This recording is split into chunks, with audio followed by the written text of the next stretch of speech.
be a shooting coach more than I wanted to pay rent. We're point guards, we're problem solvers, we're shooters, we find a way. Opportunity is much different, right? But look at you and me, what we're doing with basketball. Because we're changing the game, Ashley. That's what we're doing. And you can really make a life out of it if you really love it like that. Gosh, I don't think I've ever told somebody that, am I maybe good at this? You know? Can I really do this? The idea hit me like a Mack truck. Shoot or shoot. There's such a clear parallel to going through hard things. And so I just started posting a reel, right? Little pieces of value. People are going to buy your online course anyway. And I think it's because that whole clip is speaking to people who don't even play basketball. Yeah, when we talk about changing the game, like, that's how we do it. That it's hard, that it's going to be hard. There's some, you can always go back to bartending, but it's not time for that yet. How you do anything is how you do everything. It's hard to improve upon something that you don't understand. It ain't about me. Your motivation triples 10 times. When you're not self-serving, things tend to serve you. What does Aaliyah Chavez, JC Abbey, L.A. Snead, and Bella Flemings all have in common?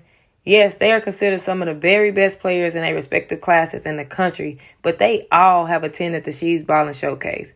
Before all these young hoopers and thousands of prospects were known to college coaches, She's Ballin' Showcase helped introduce them to some of the most influential scouting services and evaluators in the country. Your club, your school, your reputation does not matter at She's Ballin' Showcase. Show up and let your game speak for itself. March 2nd in San Antonio, the 11th annual She's Ballin' Showcase will help introduce the nation to some of the next best hoopers in the country. Visit shesballin.com for details. The event will definitely sell out fast, so make sure you hit that registration link. shesballin.com. Use code DIFFERENT to get $25 off. Welcome to the It's Just Different podcast, where we bring on people who have been where you're trying to go and or have helped countless athletes get there. Today, we got yet another special guest. And let me tell y'all, we really done had a 10-15 minute conversation before the episode. So I know this is going to be a good episode. But we got the shooting coach herself, shooting coach, mentor, owner of Changing the Game Final Four, which y'all will hear more about later, and the owner of Shooters Shoot brand. We got my girl BriAnna, and this is long overdue. What's up? What's up? What's up? Yeah, thank you so much for having me. I'm excited. I am excited. What part of town are you in? I know you traveling all across the country, the world. You everywhere. Yeah, today I'm in Orcas Island. It's an island off the coast of Washington State. Today is day 621 on the road for me. I just woke up in May of 2022 and decided I wanted to be a shooting coach more than I wanted to pay rent. So here we are on the road, still grinding. It's what we do. You wanted to be a shooting coach more than you wanted to pay rent. So I'm assuming you going from place to place and you ain't got no mortgage. No mortgage, not paying rent right now. Doing it this way, it was a sacrifice of stability, but I did that so that I could pay my people. I think in this industry, you know, you've probably experienced this too. There's like this expectation of working for free in basketball. And I've been on the receiving end of that, and it's something even if it meant that I had to make sacrifices, that I'll never ask somebody to do for my business. So this allowed me to invest in the people that are helping me build this. And I think the best leaders I've ever had, I saw sacrifice from me. So that's the example I want to set.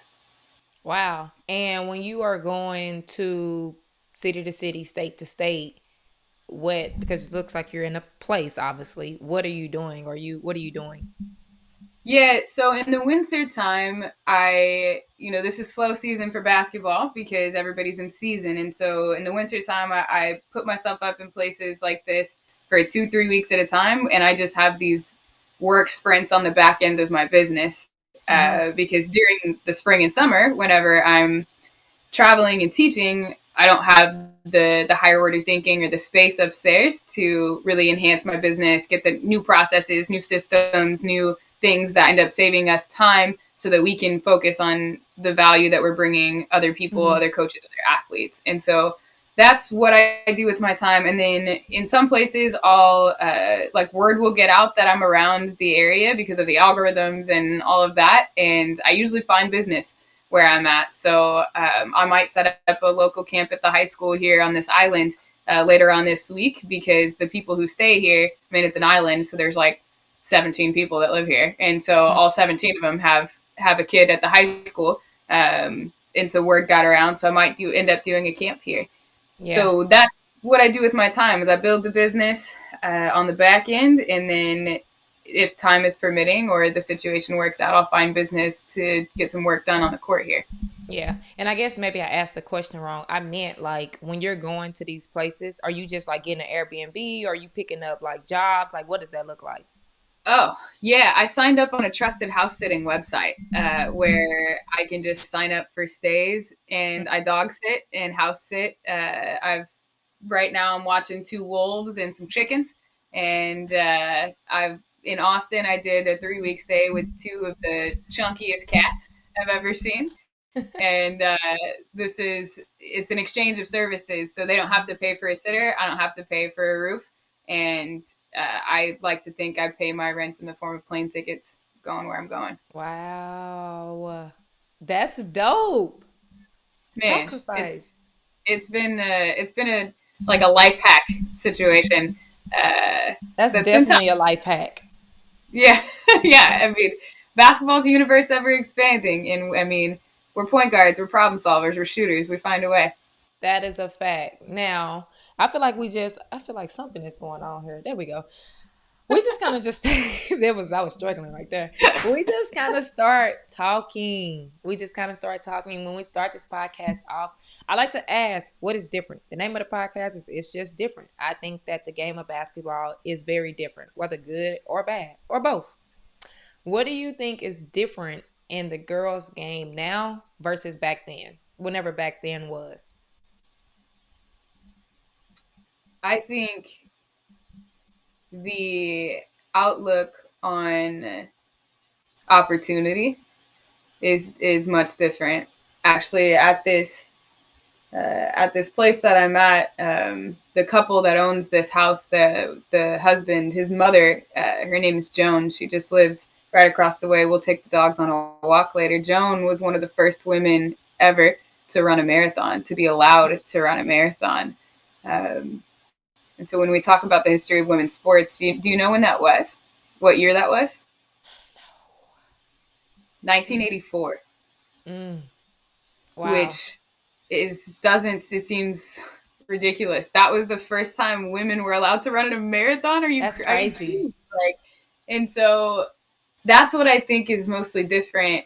I mean, it's just the space that I'm in and what I'm building with changing the game is like we are 40 years into building something for women, and this is like where we're really starting to see the uptick. So these young women who are playing the game right now, like we're building a significant opportunity for them to make a living in basketball, not Mm-hmm. just as a player, right? But look at you and me, what we're doing with Mm-hmm. basketball. I get to travel the world and stay and hang out with dogs because I'm a shooting coach. Like Crazy. basketball, ball is life, and you can really make a life out of it if you really love it like that. And especially now for these girls coming up with new NIL deals and brand deals, and yeah, there's the opportunity is different. Yeah, I agree. I agree 100%. Now, we done talked about the sacrifice you making and you done talked about business. I know the people are like, what's her business? What does she do? I talked about it a little bit in your introduction, but let's get right to it. What is Shooter Shoot? What is the Shooter Shoot brand? How did you become the shooting coach? How did you blow up on social media? So many questions in one. Well, I started, I think like a lot of coaches who come out of or a lot of players who come out of college, they decide they want to coach. And Mm-hmm. so everybody's first thought is, let me coach in college. And so I got a graduate assistant position at my alma mater. It was under a head coach that wasn't my head coach. And about 6 months into it, or about at semester in December, I resigned Mm. because there was just no joy in the gym. And that's just really important to me. And so from there, I just got in a U-Haul and I drove across the country to Arizona and kind of kicked in the door there. And they didn't know I was moving there, but I was like, hey, I'm going to be a trainer here if that's okay with y'all. And that was the first time I sat in the room. You know, there were three men looking back at me, or four men actually looking back at me across this table. And when I got there, they were kind of insinuating that they wanted me to work an admin position, like the front desk kind of situation. And I remember that was the first time I really, gosh, I don't think I've ever told somebody this. That was the first time I really understood the power in my own voice.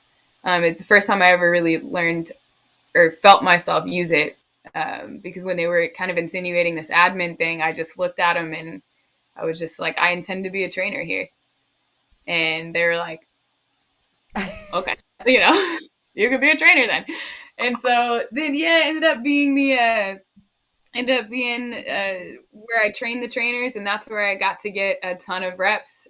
We got to do these free 30-minute shooting workouts, right, where we kind of got somebody's foot in the door and then they would end up training with us. And I probably did 15 to 20 of those every single week. And so you have to get really good at making somebody a good shooter in 30 minutes, right? Facts. So that's where I got to tune my teaching. And I remember the first time I felt like I was like starting to get it was this athlete named Paris, who was super strong but couldn't make a three-pointer because she couldn't understand how to generate power. And we worked together for a couple of weeks, and there was one day where we finally put her behind the three-point line, and I said, let's just see, you know, all this work we've been doing. And she missed the first one, and then she was like, cash, cash, cash. Like she hit like 8 in a row. Yeah. And I remember leaning up again. I was like keeping my cool together because I wanted her to stay focused. But I remember leaning up against the machine and being like, am I maybe good at this? You know? Can I really do this? Is this my thing? So that year was 20. Then it got to 2021. 3 incredibly tumultuous things happened in my life that year. The third of which that facility that I was at, they shut their doors. And in October, they did it all in the right way. They gave us 3 months notice. Like there's no bad blood there or anything. But the CEO flew down, and at 6 a.m., he sat us down and said that the business wasn't working out. So this was October. And he said, you know, after December, you know, starting on the 1st of the year, you know, we're not going to be located in this gym anymore. And that was supposed to be a 3-year gig. Ashley, I would still be working there right now. And I remember I had a 14-hour day of training that day. And so it's the trenches, you know. And I remember just that whole day getting to the gym floor and just having the most fun with every single one of my kids, because I knew like these were some of the last moments. I couldn't tell them yet, you know, because of the business and all of that. And so then I get home that night, and it's, you know, I sat down on my front porch and had a good cry. And then it's 11 o'clock at night and 111 degrees outside in Phoenix. And the idea hit me like a Mack truck, shoot or shoot. And I went and grabbed my laptop, made the first like flagship t-shirt design, and just started building a t-shirt brand, because that's the first place I knew how to start. And my roommate was a college player at the time. She gets home, I show her, and she was like, oh my gosh, that's sick. I'm going to get one. And then that next morning she left really early at about 5:30 for morning practice. And I was still outside on the front porch. You're lying. Just building. And that was, October of 2021. So the business was 2 years old a few months ago. And I just haven't, once an idea hits you like that, and then shooting is, there's such a clear parallel to going through hard things when it comes to shooting and shooting slumps and not being able to figure it out and then having these breakthroughs. And that's such a clear teaching tool for so much more than basketball.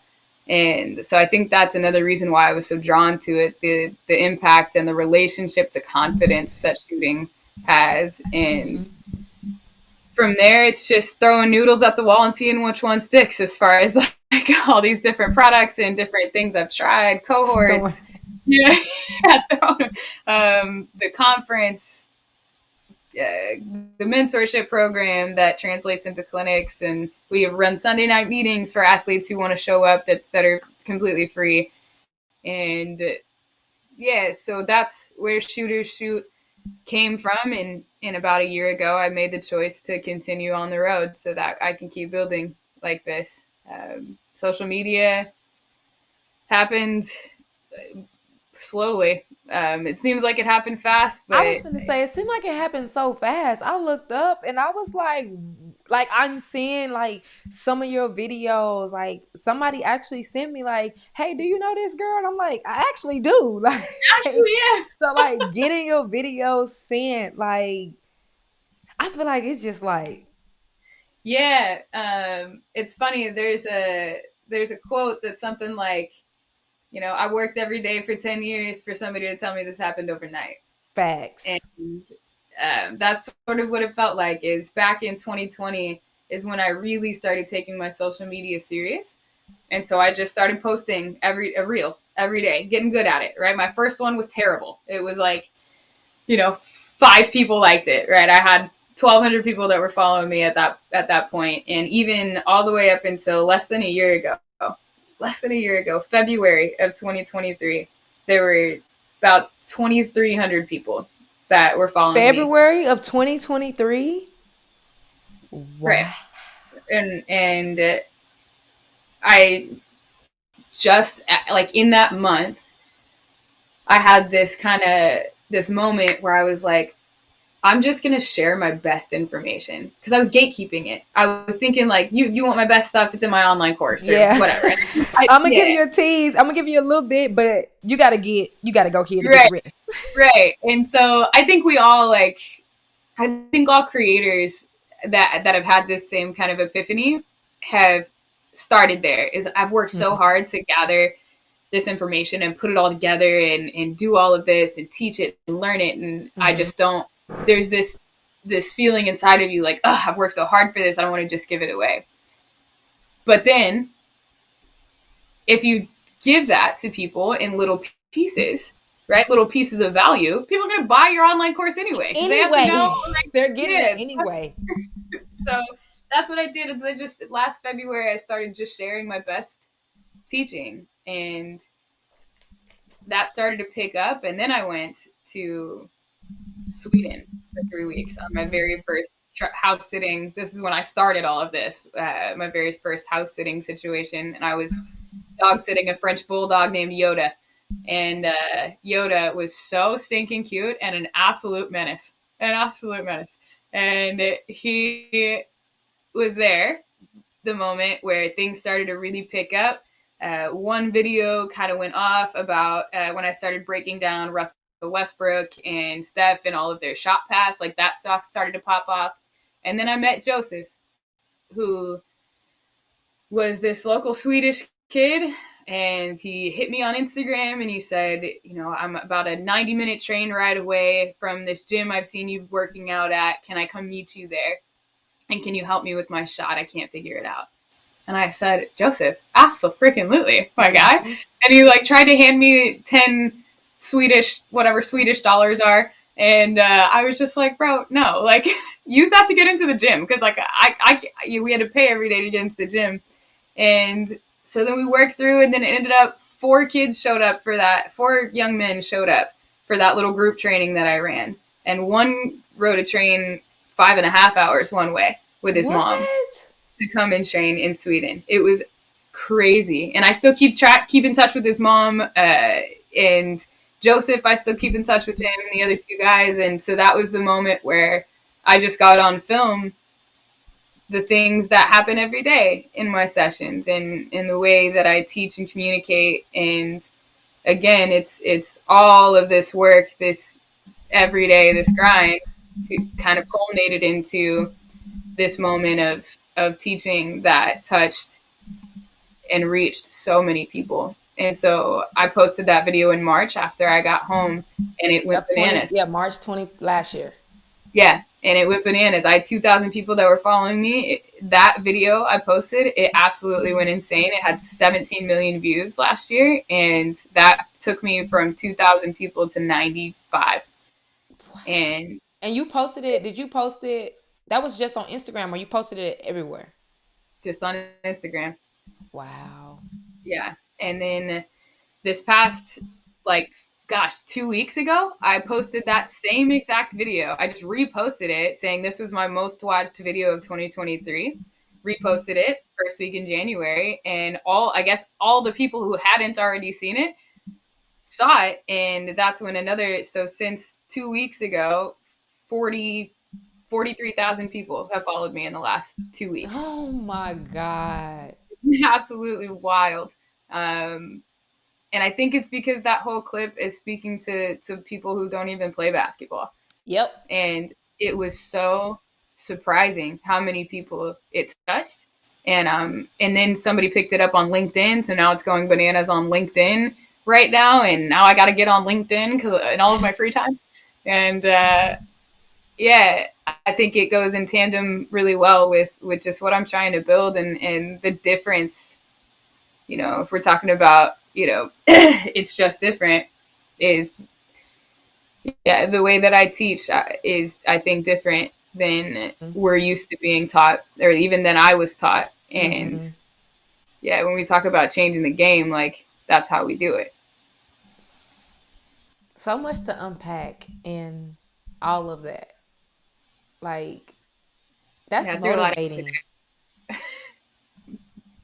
Like, crazy. So, Shooter Shoot brand started with just t-shirts. just t-shirts. It was on a website called, I think it was called Bonfire, where it's like a print on demand service. And so they take like most of your money and they kick you back, but then they print the t-shirts and send it to everybody for Kind of you. like Printful. I've used Printful, which is kind of the same. Yeah. So similar. So I ended up creating a brand website for just the t-shirts and stuff. Did like this bootleg photo shoot where I got three or four of the girls that were in the gym at the time. Like, hey, can you meet early? And then I'll bring you a bunch of gear. And we all were like taking off t-shirts and putting on the same ones. And we had this photographer. This kid was like 16 years old, like, oh my, really getting on the floor, like laying flat on the floor. oh my God. And then we used those for the site.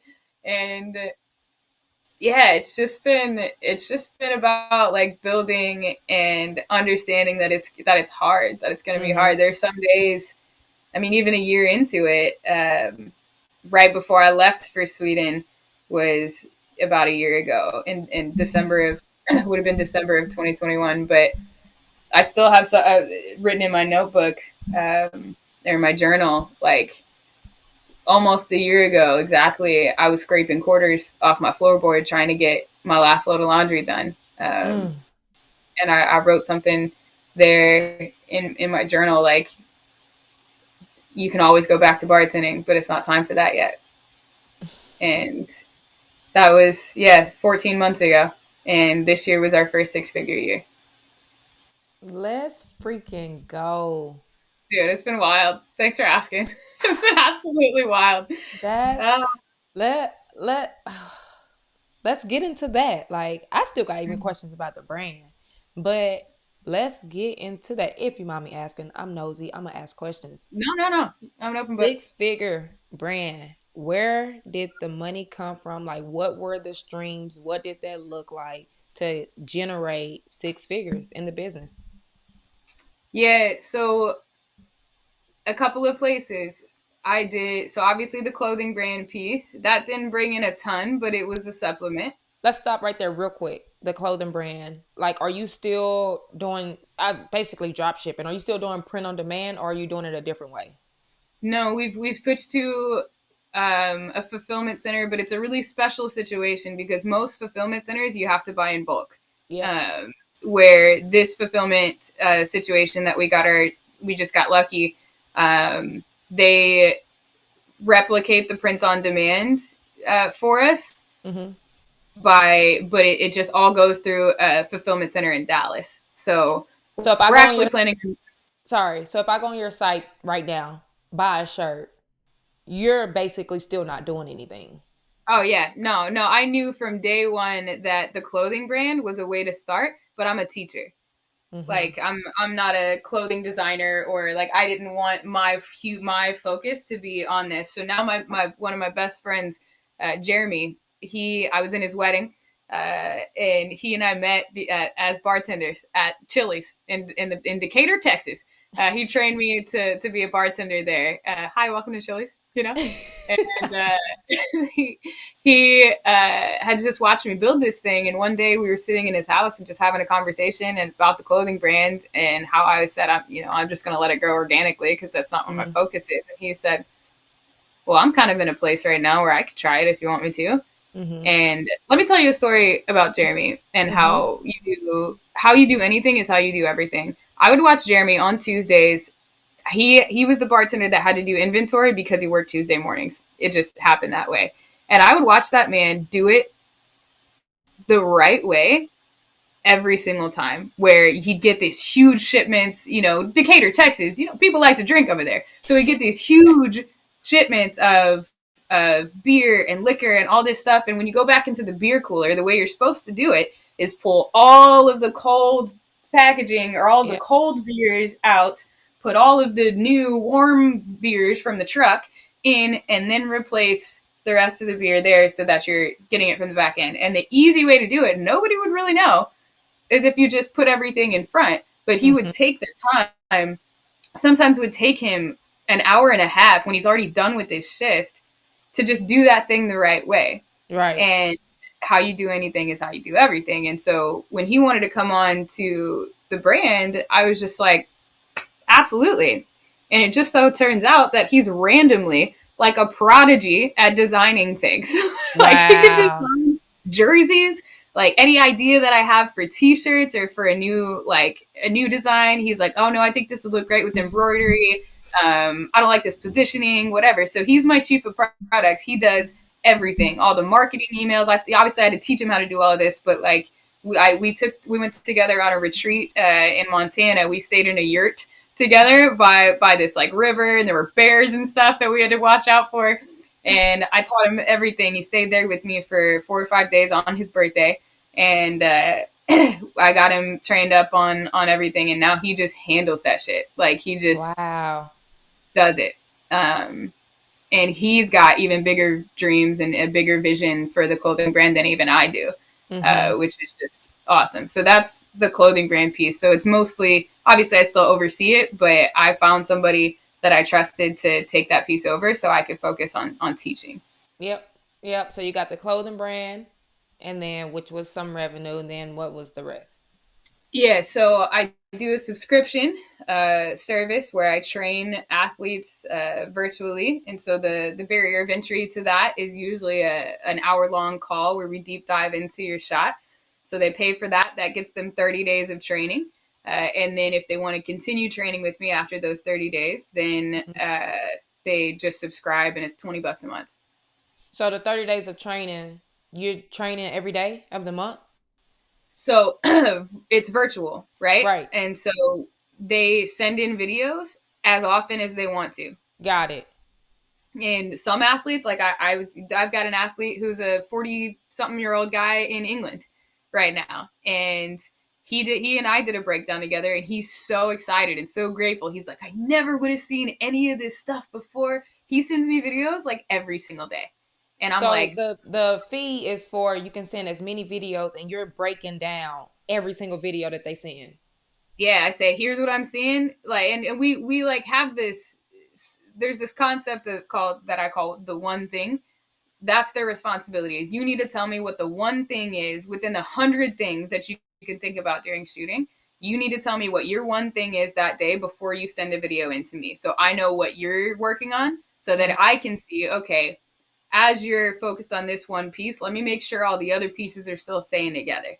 And then they get good at that one thing inside of their shot, and then we move on to another, which they get their list of 7 or 8 things, or sometimes less, in that deep dive call that we have, and they get the Mm-hmm. recording and all of that. And so it really feels like it's hard to imagine virtual training being like super effective in athletics. Mm-hmm. Um, and it is absolutely amazing what understanding shooting can do for you. Mm-hmm. And nothing is going to replace the reps, right? Like if you're not going to go to the gym and get the reps, like you're not going to get better at this thing. But by simply teaching them just even bits and pieces of my curriculum, I don't give them all of it because they don't need all of it. But even it's hard to improve upon something that you don't understand. And so Ooh. by teaching them how to understand their own shot within the context of all shooters and how they're going to be a little bit different because of this, that, and the other, it's empowering. Like the Mm-hmm. left thumb, for example.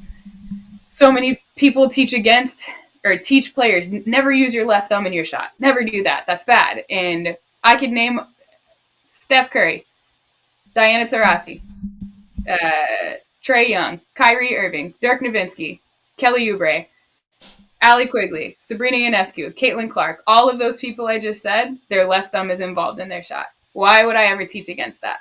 Mm-hmm. And so when you say that to somebody that's like a decent shooter, and they're just like, oh yeah, coach, I'm trying not to. I've tried so hard not to. And I'm like, but why? You know? Right. And so part of it's the confidence thing of letting them like sit and like be okay with the way their shot is now. And then the other piece is ongoing feedback. And it feels like magic teaching shooting in this way. Actually, I've never seen it not work. Actually, that's a lie. Just once. I had a photographer one time. He was like, can you fix my shot? And I was like, yeah, absolutely. Not a whole And photographer. yeah, he was the one. He was the one. He was the one person I was never able to help, but just one.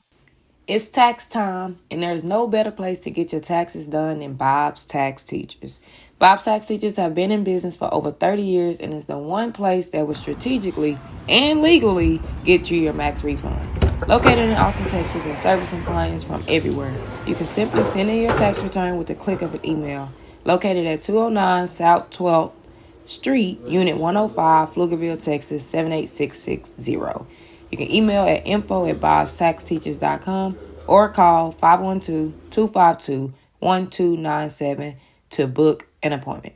You can also visit the site at www.bobstaxteachers.com. Tell them it's just different pie sent you. That's funny. So they get this for 30 days, and then if they want to do it every single month, you just have them sign up for a subscription. So you got the subscription base, okay? And Okay. was that it? Nope. There's I do cohorts for coaches right before season starts, and then right after season ends to just be better teachers of shooting. That's been an incredible product. There's the elite retreat that I run every year for elite 15 and up girls. That we put them in an Airbnb together. We do 3 days. I bring in a life coach and a director of player development, and that's the best thing I've ever created was the elite retreat, and we get sponsors and stuff for that. Um, Also run my mentorship program. That's how athletes are allowed to go to any camp situation that I run. So it's not just a camp. Like I even struggle with calling it a basketball camp because yes, it's this 4 days or 2 days where we're going to be together and I'm going to teach you shooting, but really what you're paying for is this year-round mentorship that you are required to be a part of. It's free, like it's no added cost, but I make athletes get into the mentorship program so that they at least have access. How much they use it is going to be totally on them, right? I don't force it as far as interaction and all of that, but they have access to all of my curriculum. They have access to videos on how to write their letter to a college coach. Anything new that, as a resource that I build for athletes lives in there. So some of the income comes from getting people to the camp, which is a foot in the door to get into the mentorship program.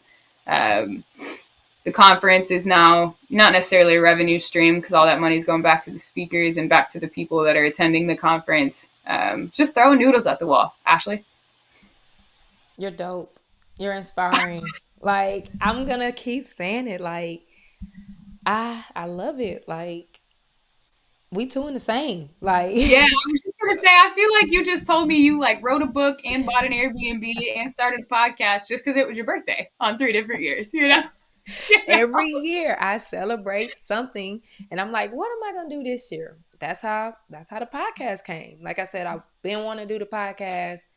Didn't really have a time. Like, I really don't know how I be making time for stuff at this I point. was just gonna ask, like, I don't know. yeah, like how are you doing a podcast right now? I feel like you're so busy in Yeah. general, in a And I good think way. I think so honestly I do like being busy, but as I've grown in business, like people always be like when you say busy, like, oh that's good. Busy is not always good. Like and I've learned that. So I've actually taken some things away. I had to make one of the hardest, and Ooh, I was everybody that about to was say, on the episode, the last episode, yes, I did hint at it, and I didn't really talk about it the way I needed to, but yeah, I had to make one of the hardest decisions that I've had to make, and it was to let go of my high school division of AAU. Um, and that was tough.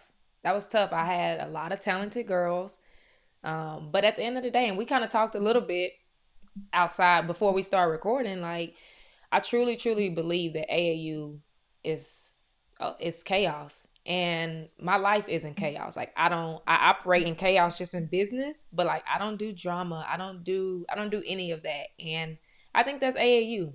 So a lot of that like allowed me like to start this podcast, like bring people on like you, like everything. We done been talking for 30 minutes, and like I just know it has inspired so many young girls to be like, I can do it. mm, You did not play Division 1 basketball. no, I You did not. did not play Division 2 basketball. Nope. You played college basketball.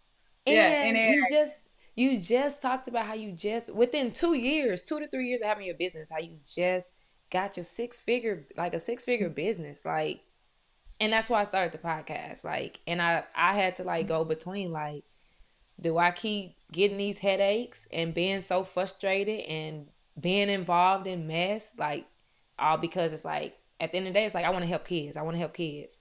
So, do I I keep was doing that? Right? Or do I figure out another way to, like, I truly feel like this podcast is going to impact way more kids than I could have ever impacted coaching an AAU team? yeah, and I want to speak to that about like you and about me and like this thing that we have, this like this motor, right? Mm-hmm. That we have to be busy and to keep going. And I think it's because it's so clear, and I can even read this from you is like it ain't about me. Mm-hmm. And when it's not about you, and when you really sit with that, like you just said three different times in that last sentence, that, you know, how can I impact? How can I bring value? How can I make sure these girls are inspired? And when you realize that it's not about you anymore, it's like your motivation triples 10 Mm-hmm. times, you Mm-hmm. know, 15 times what you normally would have been motivated for just for yourself, is because it's not for me, coach, it's for you. Facts. Um, and so I think, yeah, building this thing, you know, this It's Just Different podcast or Shooters Shoot, it's all in the same. It's really cool and really fun to do, and really great to challenge yourself and, you know, cry and flip tables and Everything. freak out. All Yeah. the emotion. But it's all coming back to, you know, the text message that you get saying, you know, coach, like I did that thing that you suggested and it worked and I just got buckets. And it's, yeah, it ain't about us. And I think that's a really powerful place to come from, because it's when you're not self-serving, things tend to serve you. Oh, oh, that's a good one. That It's a is bar. a fact. That was a That's bar. a I that's a accidentally whole said that. bar. It wasn't on purpose. Yeah. That's a whole bar right there. That's a whole bar. Yeah, I Mm, love it. I love it. I want to get into like we talked about the shooters branch, your shooter shoot and the shooters brand. Like you keep going big and going bigger and going bigger. The retreat, before we even get to, we're gonna come back to the retreat. We're gonna come back to okay. the retreat. We're Yeah. gonna go to the event at the Final Four. Like I personally didn't even realize that it was your event. Like what went into that? How did you like you already got everything else going on, the retreat, shooting, trainings, camps, coaching, and now you're finna run a whole conference. It ain't about me, coach. It's about you. I think, I mean, you're speaking to just the AAU version of it, right? I think there's this collective of very clear problems, issues, standards that need to be Mm-hmm. raised in Yeah. women's basketball. We talk about the future of the women's game, and I heard a commentator say this a couple of days ago when I was watching a game, how these girls, in high school and middle school and even in college, like they're the future of women's basketball right now. And I sat with that because I agree with it to a point, but then I sat with it and I thought, nah, like coaches are the future of women's basketball right now Mm. because how we model what it's like to be a good coach. We are modeling it for the 5'6" kid that can't move sideways. That's not going to end up going pro or playing high level in college. That's going to end up becoming a coach and somebody who leads. And so I had this moment of, I spoke at a player development conference, or I got asked to speak at a player development conference, and they asked me to speak on the women's experience in coaching. And so I said, okay, I'll speak, I got that. I'll speak on that. So I get there, and the message that I gave was the women's experience in coaching is being asked to speak at a player development conference about what it's like to be a woman instead of my own expertise. And if you guys really want to empower my voice, ask me about basketball. That's how we go about changing the game. And it was very well received by the audience and not at all well received by the people who organized it. And they never paid me. And What? they never paid me. Not only that, 5 months later, they put a back charge on my card I left for incidentals at the 5-star hotel they put us up in for a near 4-figure charge. And I don't share that to for people to feel sorry for me or anything like that, but this isn't the standard. And whether it has less to do with me being a woman, and I think more to do with I know men who have been taken advantage of in the private sector, in the business, at the youth level. We see young people getting berated by grown people, grown men, grown women, right? Mm-hmm. Screaming at kids when I mean, you worked the AAU circuit. I know you saw it. And not screaming in motivational, screaming in humiliating you in front of Yeah. this crowd of people. Parents can't say anything. Kids can't say anything because there's a bias. My kid's not going to get playing time if I speak up.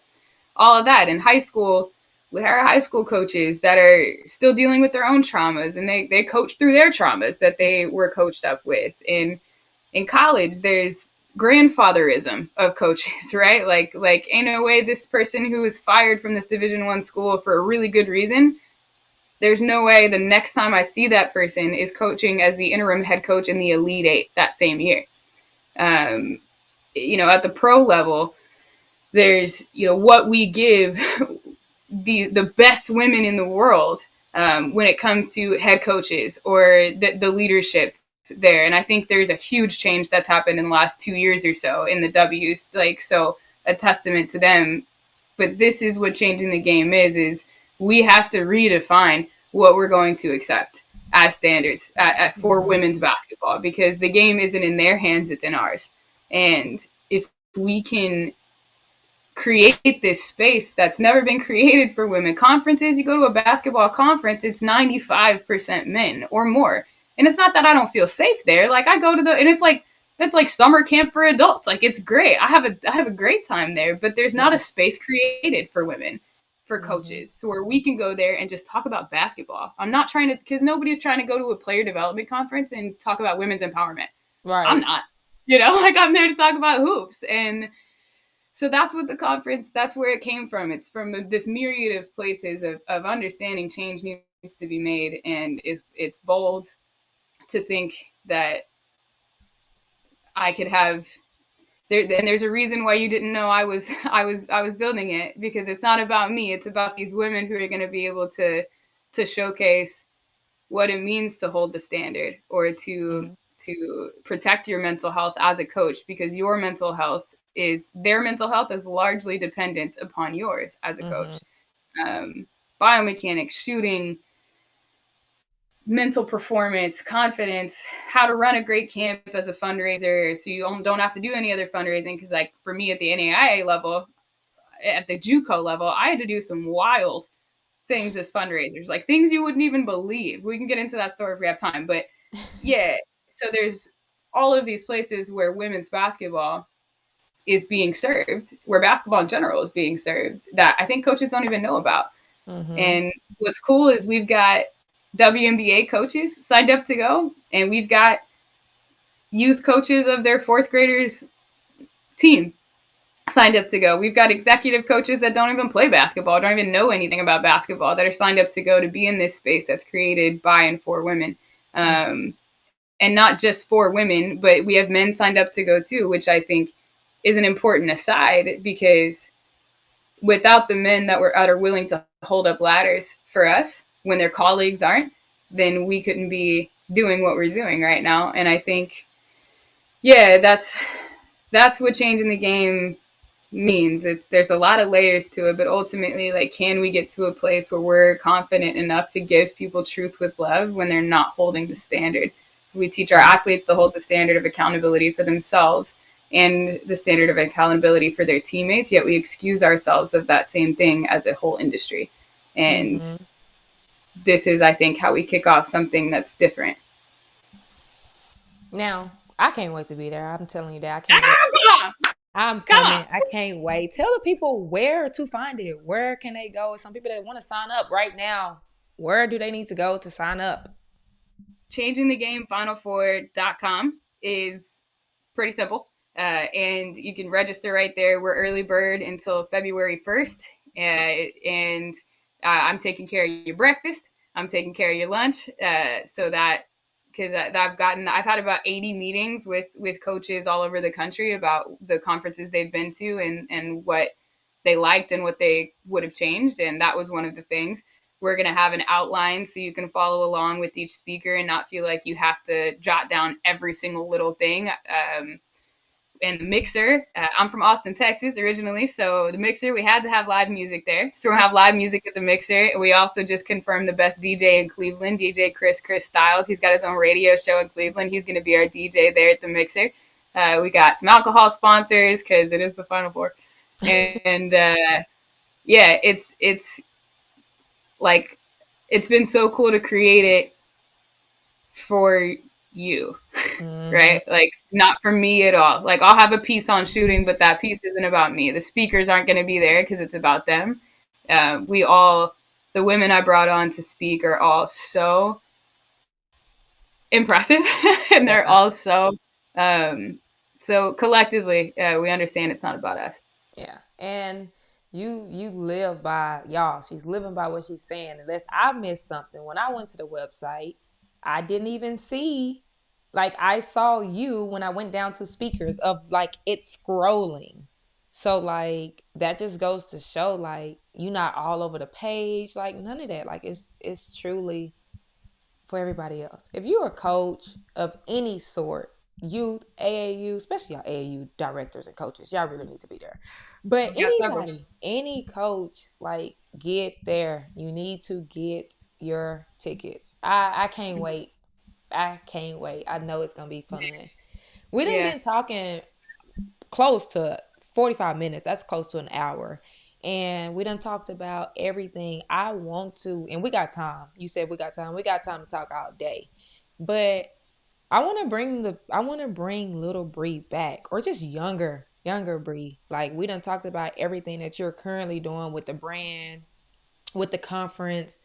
That all didn't just like come out of the air. Like what made you even get into that? As I mean, I know we talked about earlier, you didn't play D1, none of that. Like how what was those steps like to even get to the Shoe to Shoe brand? I know you talked about being in Arizona, all of that. But playing days, all of that, what did that look like? I was, yeah, little Brie. I Yeah, I was always. My dad was a coach. I'm from Texas. My dad was a football coach, so I always had keys to the gym or the football field or whatever. So I used to do I used to do the strength and conditioning workouts with all the football guys in preseason. They'd all be squatting 45s, and I've got my little, like, you know, bar with stuffed animals, on the side, just doing the work with them. And so being in that environment of greatness and of pushing each other in sports, how it can just make you connect across age and gender and yeah, all of these things. So I just grew up in a gym, and I basketball, I was really good at it. I was naturally good at it. And it was my first love. It was something that challenged me. It was something that made me feel cool. Uh, because when I growing up, I was pretty chonky, when I was little, and so that was their confidence thing was always a battle for me, and I felt the most confident ever when I was either on a basketball court or playing music. Secret talent. My minor was in music. Okay. Yeah, that was a whole nother version of my life. But so then, yeah, when I was 14 years old, I had a coach tell me I was never going to play at the next level. I was too small. I wasn't fast enough. I didn't have the right attitude. And she actually, this one game, it's like a key memory for me, is she humiliated me in front of a crowd full of people. Sent me running to the locker room crying. I had to run past all the varsity girls, and it was like this moment of where your leader is supposed to make you feel safe. And she embarrassed me in front of everybody, and you just don't really understand the difference one moment can make, either for you or for somebody else. Because when I ran down that dark hallway and sat down in that locker room, like, I knew I was going to quit, right? Like, this ain't worth it. I never want to feel like this ever again. And my hero at the time, her name was Lindy Kimbrough. Lindy ended up going to play for Texas Tech. She unfortunately suffered two knee injuries back to back, so she didn't finish her college career. And now she sells some really good shampoo of some sort. But Lindy, she follows me into the locker room, and she kneels down in front of me, and she physically lifts up my chin, and she was just like, "Don't you dare quit. And I'm sorry this is happening to you. And, like, promise me you're not going to quit." And so I was like, okay, I was just crying, trying to get myself through it. So, and then she left us as soon as she came in, and I can, like, see that moment in my head so clearly. And, like, you never know the difference that, like, one moment can make for somebody. And I think that's why you and I go about making moments like we do. And so after that, I did go play college basketball. Had a full ride to go play. Had another really difficult time my freshman year. My coach sat me down the night before the first game and told me she wasn't playing me, that I was in her bottom 8. And I was, like, getting buckets in preseason. I was, like, calling threes off the glass. So I was so surprised. Like, night before my first college game, this is what we dream about. This is what we work towards. And I didn't understand. And so through having to, like, pull it out of her, because she wasn't really giving me a great reason, she finally said to me, "Garza, I'm just not used to having one of those on my team." And she had just found out that I was gay. And that, like, at the time, this was a different time. This was 2010, which doesn't seem like it was that long ago, but gay marriage wasn't even legalized till 2015. Isn't that crazy? Crazy. And so I didn't have anybody. My parents are great now, but we weren't cool with it back then. And so it's like, all of these experiences. After that, I went to JUCO, had a JUCO coach who was very aggressive and very, just didn't pull the best out of me. I played through fear rather than playing through feeling empowered. And then I got to my 4th year and had, despite all of it, and then I had a coach that year that humiliated me in front of all of my teammates. And so it's like all of these times of being defined by these leaders, or could have been being defined by these leaders. And instead, I don't know how healthy this is, but, like, there are very few things more motivating than, like, pure spite. Facts. And I don't know if how healthy or of a mind frame or mindset that is, but it really is like that. And just deciding when somebody doesn't believe in you to have the audacity of self belief anyway and say, I'm going to do this in spite of you. Mm-hmm. Mm-hmm. And there's power in that. And so after that, I got to Chili's, and they wouldn't let me train bartenders at Chili's either. Like nobody ever let me lead. And I got a master's degree in sport and performance psych. I got a master's in instructional design and human performance tech, and like nobody ever gave me the chance to step into leadership in the way that I always knew that I could and that I wanted to. So in 2021 at 6 a.m. when somebody sat me down and said I'm out of a job, There you it was go. like, this is it. Like, this is the time that maybe my whole life has been pushing me towards. All these hard things I've been through. Like, now I know exactly who I want to be as a leader Mm-hmm. and how to apologize and say I was wrong Mm. and how to hold the standard and give people truth with love. Like, hey, you said you were going to get this done at this time and you didn't. And so let's just talk about it and how we're going to avoid that next time. Or at least let's have some communication. How are we going to communicate, hey, I can't get to that? And so by sharing somebody with that sternly, you can say like, this is the standard, but that doesn't make you a bad person. It doesn't make you humiliated in front of everybody around you. And so psychological safety is what I coach through and for. And that was little Bree's journey to Bree now with Shooters Shoot, is all of those experiences, those really hard things that I went through. I mean, you have to make meaning. You have to Yeah. make meaning. That's a fact. If nobody take anything from the episode, I hope they take that because like even me, like I feel like everybody like naturally is like, why me? When something happened, why me? Or why did that Mm-hmm. happen? What did I do to deserve this? When in reality, like you just talked about story after story after story that has built this empire that's gonna happen, like that has built and shaped what you're teaching about now, that has built and shaped the business that you have. So it's like all of these stories, all of these lessons, all of these things is building you. Yeah, So yeah, that's dope. yeah. It's not easy to feel at the time, but Mm-mm. we keep it moving. This has been an Man, amazing I feel just from this episode, like I'm ready to work when I finish. Like I feel so motivated.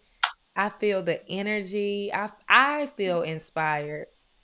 Like I love to see what you're doing. I really love to see women in the game. Like it's not mm, honestly, it's not a lot of women in the game. Like 1,000%. it's not from coaching, from teaching, from training, from There will be. everything. There will be. You are Because we're absolutely changing the game, Ashley. That's what we're doing. yes, yes, yes. You are At the right. Final Four in Cleveland on April 4th and 5th. Yes. We're Again, make sure changing y'all get a ticket. Make sure you get a ticket. I'll be there. Of course, Bree will be there. It's gonna be some dope individuals there. Go get a ticket. Go Ashley, support. let's get you a code. What we'll make you a code right after this ends. What for your podcast? Want to be a different code Yep, different? it'll be different. Okay, code different. It'll get Let's you do ten it. percent off, and then it'll kick Ashley back some cash for supporting as Let's well. do it. Y'all just heard that deal we just made on the We podcast just did live. it on the podcast. Let's do it. We see what Get the we're doing. code. Get the code. We need y'all to go get a ticket. I can't wait. Before we end this podcast, we got top five, top five, top five. I got 5 things, questions, statements, whatever. You give your best answer. Okay. You ready? Yeah. Biggest ick as a trainer, as a coach, as a coach. Whining, Oh, okay. whining at all ages, whining. Stop whining, y'all. If Yeah. you could live anywhere in the world, where would it be? Where my feet are. Oh, I like that. Okay. We're going to Where go my with feet that answer. We're going to go with that answer. Your most memorable thing of playing basketball. are. Ooh. When I was in 7th grade, it was my first time my big brother came and was able to see me play. and Oh. I hit a game winner from behind the backboard, like Larry Bird falling out of bounds behind the backboard, goes through when the buzzer goes off. And he storms the court. He picks up my coach, Coach Watson, twirls her around in a circle, and she's like, "Put me down!"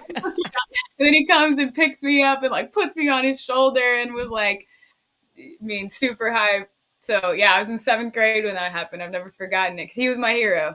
I watched him play all the time. So that was my favorite basketball memory. I love it. Build your five. You can go 5 WNBA players or you can go 5 college players, and it has to be current players. Okay. Build my 5. Okay, Chelsea Gray at the 1.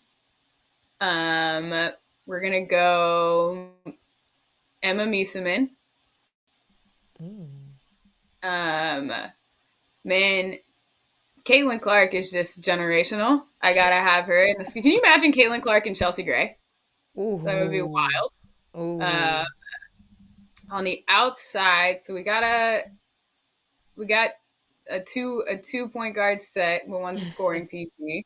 Got our big. As far as outside, who can guard?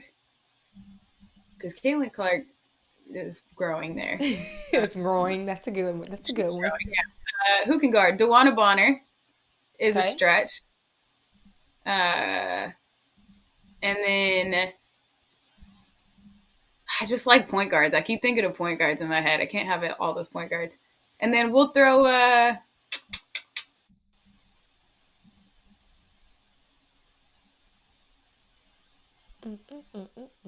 yeah, it's hard. If I'm gonna play off ball, somebody who could play. No, she doesn't play anymore. Current players. Current players. Brittany Sykes. Brittany Sykes. Oh, okay.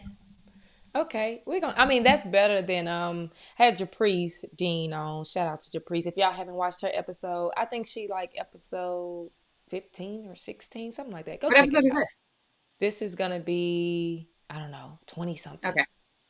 But go check her episode out. She had everybody that could score. No defense being played and no bigs. I'm like, what's going on here? But yeah, that's Mm-hmm. a good one. Last one, pregame playlist. What's on your playlist when you preparing to work, when you preparing for your conferences? What is on the playlist?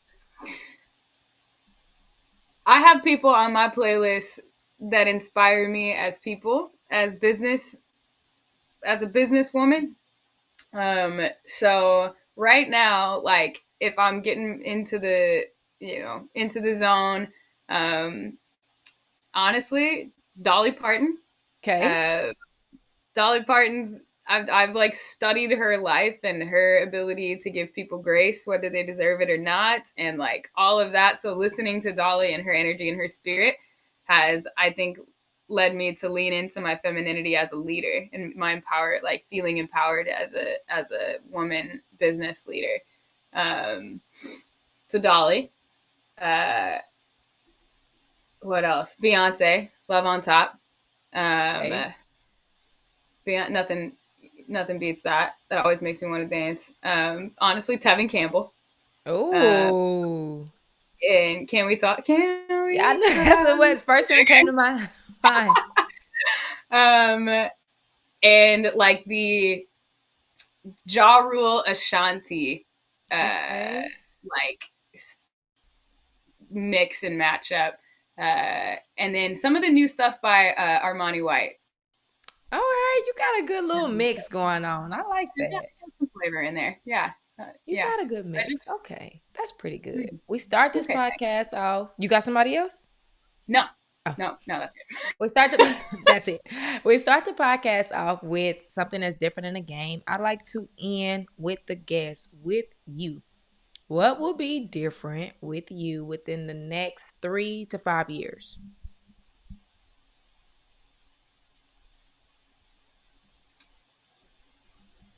I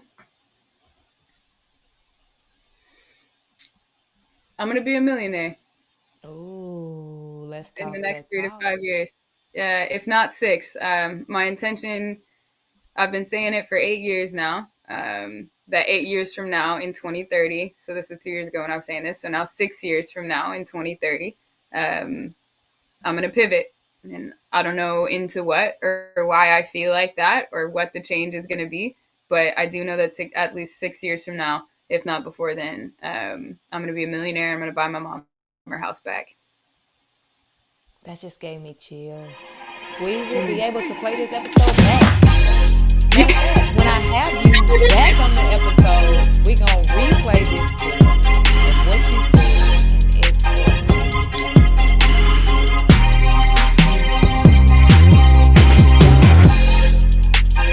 I just feel something with this episode. I love it. Make sure y'all like, follow, share this out.